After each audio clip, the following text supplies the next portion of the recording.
In February, we started putting together a no-till loofah garden in an empty hoop house structure. Towards the beginning of May, we planted 80 loofah plants, 40 on each side. Other than laying the cardboard and wood chips to keep the weeds tamed for the season, we only spent an hour or two fiddling around trying to train the young loofahs to climb the fence and water them a few times because it was a drought. So we're in the no-till hoop house.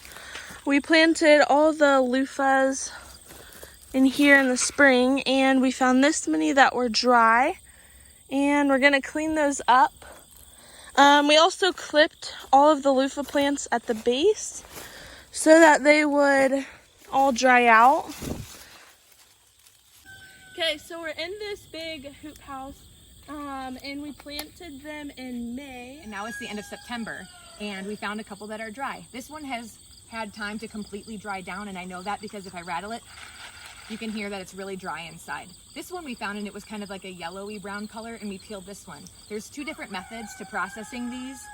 If you process them when they're wet, it's a lot more work and a lot more time, but they come out looking prettier and whiter. But if you let them dry completely, it's a lot faster. And because we're doing hundreds, we'd probably like most of them to dry down so we can save the seeds and we know that they're viable without soaking or bleaching the seeds. Because when they're completely dry, the seeds will come right out. But here we're gonna have to work it out.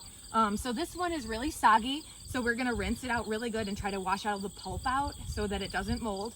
And then I'm gonna soak it in some bleach water for a couple hours and then rinse it out and lay it out in the sun to dry. And then it's gonna be a beautiful loofah that I'm gonna bring to the farmer's market.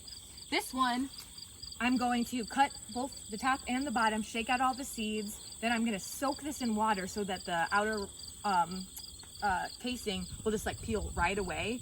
And then I do the same thing where I soak it in bleach water for a few hours and then rinse it, and rinse all the bleach out and then set it out to dry. Without like this one, I'm gonna have to like massage and really wash and work at and spend a few minutes each one. But this one is already gonna be completely perfect, and it's gonna cut a lot of labor just to leave them like this.